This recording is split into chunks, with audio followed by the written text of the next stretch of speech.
Salut tout le monde, c'est The Ghost of Dracula et donc aujourd'hui dans cette vidéo je vous montre comment installer le Winsock.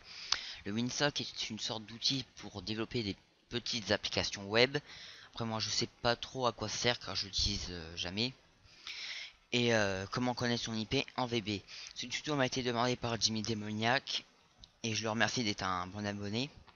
Donc je le ferai sur Visual Studio et Visual Basic. Visual Basic je le ferai en contrôle à distance car je ne l'ai pas installé sur cet ordinateur. Donc j'ai déjà créé le projet car moi il rame un peu pour créer des projets, mais on s'en fout. Alors dans la boîte d'outils vous faites clic droit n'importe où ou même sur la scroll bar. Vous faites choisir les éléments, vous atterrissez sur composant.net framework, vous cliquez sur composant.com, vous cherchez et vous pouvez voir que moi je l'ai pas parce qu'en dessous il y aura Microsoft Control Winsock.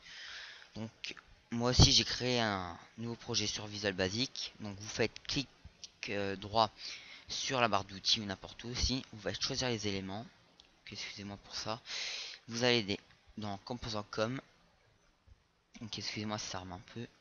Vous cherchez Microsoft excusez-moi, Microsoft Winsock et vous voyez qu'il est là. Web browser il est là. Donc vous l'avez ici.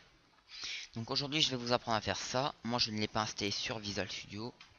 Donc on va fermer ça. On va aller sur le site que j'ai cherché un peu sur Google.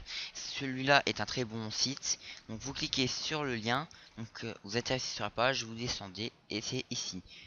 Donc nous on va l'enregistrer. Donc le temps que ça charge.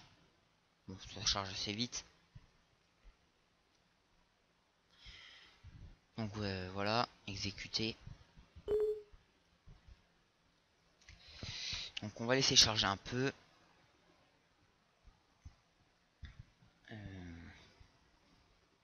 Je sais pas s'il démarre tout seul.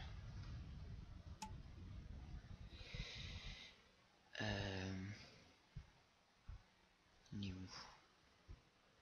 Là. Oui. Donc voilà. Mince. Donc vous faites next. Allez. Système 32. Start. Donc ça installe rapidement. Donc ça va installer une application. Je sais pas pourquoi. Exécute. Donc on va démarrer Visual Studio. Voilà, il rame un peu. Voilà, c'est bon, ça enregistre. Donc on va réouvrir le projet que j'avais créé avant. Donc vous faites clic droit n'importe où sur la barre d'outils.